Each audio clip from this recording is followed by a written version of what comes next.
कोशिकांग के जो भाग हैं कुछ इस प्रकार से हम लोग कोशिकांग के भाग को बांटते हैं। तो मुख्य रूप से 3 ही है, मतलब कि उसके ऊपर जो झिल्ली होता है, कोशिकांग के ऊपर जो मान लीजिए माइटोकॉन्ड्रिया है, ठीक,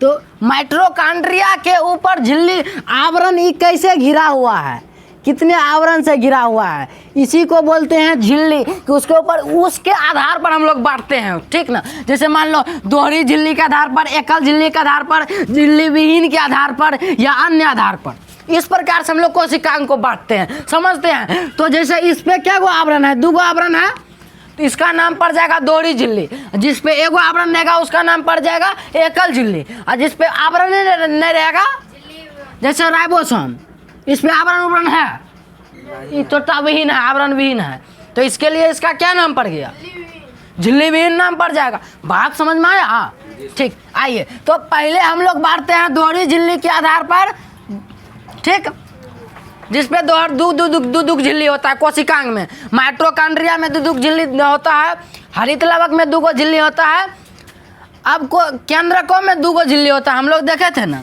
लेकिन ये कोशिकांग में नहीं आता है, ये तो महत्वपूर्ण भाग है, लेकिन तैयो चलो लिख लो, क्योंकि दोहरी झिल्ली होता है तो होता है भैया। लेकिन ये क्या है, एक महत्वपूर्ण भाग है, किसका भैया, कोशिका का ना। बात समझ रहा है यहाँ तक कि कोशिका अंग के ऊपर जो आवरण रहता है, उस आवरण के हिसाब से 3 भागों में 4 भागों में बांटते हैं हम लोग। दोहरी झिल्ली के आधार पर 2 गो रहेगा, जिसपे दोहरा 3 गो। दोहरी झिल्ली कौन सी सब पे रहता है, माइटोकॉन्ड्रिया, हरित लवक, केंद्रक, ये तीनों पे कौन सी रहता है, 2 गो आवरण रहता है, इसलिए इसको कहते हैं दोहरी झिल्ली युक्त अंग, कोशिकांग। समझा सर? कोशिका भित्ति पर भी तो दोहरी झिल्ली होती है। कोशिकांग वो एक प्रकार से नहीं है, कोशिकांग एक मतलब मुख्य रूप से उसको ही बोलेंगे जो कि कोशिका द्रव में रहता है। किसमें? कोशिका द्रव में। कोशिकांग मुख्य रूप से कहाँ रहता है, कोशिका द्रव में। कोशिका द्रव में जो सारी चीज़ें, जो सारा अंग रहता है, उसको ही हम लोग कोशिकांग बोलते हैं।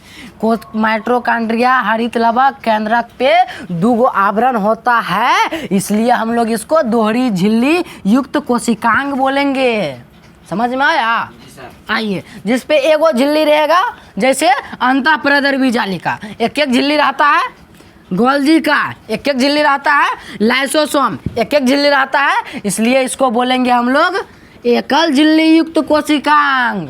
जिस पे झिल्ली नहीं रहेगा उसको झिल्ली विहीन कोशिकांग, जैसे राइबोसोम, जैसे तारक का या सेंट्रियोसोम, अन्य प्रकार से जैसे रिक्तिका रहता है, सूक्ष्म नालिकाएं रहता है, पक्षमाभ या कक्षाभ रहता है, इस प्रकार से जो अन्य है उसको हम लोग बांट दिए। मतलब ये झिल्ली युक्त रहे नहीं रहे इसमें वो तो अलग बात है, लेकिन कोशिकांग का भाग है इसीलिए इसको लिखा गया है। अदरवाइज हम लोग 3 प्रकार से हम लोग इधर देखे कि कोशिका दोहरी झिल्ली युक्त कोशिकांग, एकल झिल्ली युक्त कोशिकांग, झिल्ली युक्त कोशिकांग। तीनों बात समझ में आया ना कि दोहरी झिल्ली युक्त उसको बोलेंगे जिसपे 2 गो झिल्ली रहेगा, बातें में क्लियर है। दोहरी मतलब कि जिसपे 2 गो आवरण रहेगा ना, जी सर, आवरण रहेगा उसको दोहरी झिल्ली बोलेंगे। एकल मतलब कि जिसपे 1 आवरण रहेगा।